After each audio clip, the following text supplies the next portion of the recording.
Hi guys.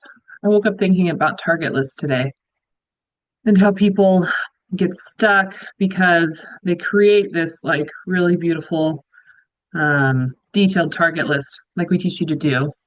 But then the client comes in and they're like, okay, but I have this current thing that came up that I need to deal with. And I know that maybe past trauma drives it, but like this is really pressing. And I think sometimes therapists freeze. And they're like, okay, well then we'll deal with this, but this isn't EMDR. EMDRs are target list. And what I want to tell you is you can do both. So, first of all, it's always helpful when clients show up and they're like, everything's handled, on the home front. I'm just let's attack the trauma and then I can cope with life better and feel better. But that's not what really happens in our job. I always describe us as therapists as happen to be scrappy, right? Because something different comes in every day, because it's the nature of life. And so um, I think what I realize part of that gap is that therapists don't know what to do when a client comes in and says, I have this huge thing going on in my life right now, or this thing that came up, or this thing I need to process right now, and how they can relate that then to EMDR, right? So I think sometimes what therapists will do is they'll say, okay, this thing probably relates to this thing, so let's go here. But then clients might leave feeling kind of dissatisfied because they didn't get to process really what was going on in that moment, um, and maybe aren't feeling that more direct relief on what they came in to talk about today. Or therapists will say, okay, yeah, let's do that. And then we'll kind of come back to the EMDR. Sometimes, if that's like a session or two, um, sure, that makes sense. But a lot of times, the current things going on are longer than that, right? So when I say I EMDR everything, I mean I EMDR everything. Okay, so a client comes in and they say, I've got this current thing going on. And I say, great, tell me a little about it. We're going to do some EMDR about it. And then I go one of a few ways. Either we take exactly what's happening right now and we target that, right?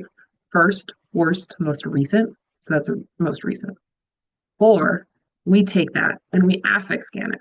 And I say, take exactly what's going on for you now, right? Because if they come in with a specific event, sure, target that.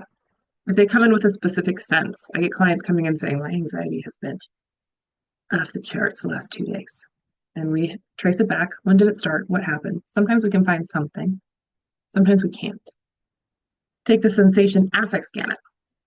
Okay.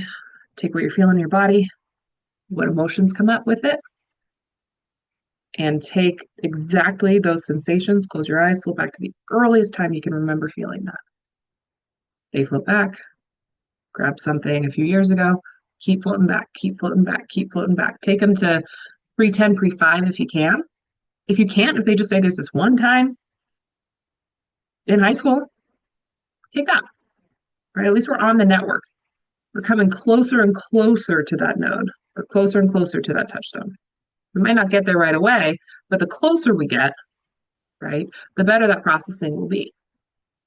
Or take them all the way back as far as they can go. All right. So we can do the most recent, we can affect scan it back. You can also float it back. Both. It's just sometimes people will come in and they'll be like, my anxiety is so intense, right? And that's sometimes where an affect scan's nice because they're already in their bodies. So I don't have to try and find a negative cognition with it. Whereas the float back includes that negative cognition piece usually. Or do a combo. Float back, affect scan, put them together. The idea is the same.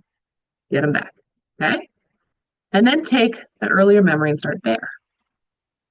So recent, what they came in with, this is the problem. Or earlier, okay, in the past. Either way, they come into me today and I know I'm doing EMDR about it. All right. I think that throws therapists off because they think that, okay, once we have the target list, we have to stay here. And we don't. The target list is our roadmap. We'll keep going back to it, especially as we can. But we're going to have plenty of days where clients come in and they're like, all this stuff is going crazy at work and I'm losing my mind, right? And absolutely, we can talk about it. But I think what we learn as EMDR therapists is talking about it isn't getting us anywhere. It's not really getting the client anywhere. Being heard, being validated, seeing their struggle and their pain, hugely therapeutic. Absolutely. Right. But if we're looking at actual sustainable change, sustainable change in patterns, we're looking at brain-based. We're looking at EMDR, right? So when people come through my door, we're doing EMDR about it, okay? You have permission as an EMDR therapist to do that and get creative. I'm EMDRing current overwhelm left and right. It just depends on how I approach it. All right. So if we affect scan or float it back and it doesn't go anywhere, which usually it does, that would be rare. But sometimes they're just like, no, it's just here. It's just everywhere. It's overwhelming. Boom. Most recent, go. Okay. All right. Okay. Thanks. Keep doing EMDR, guys. You got this.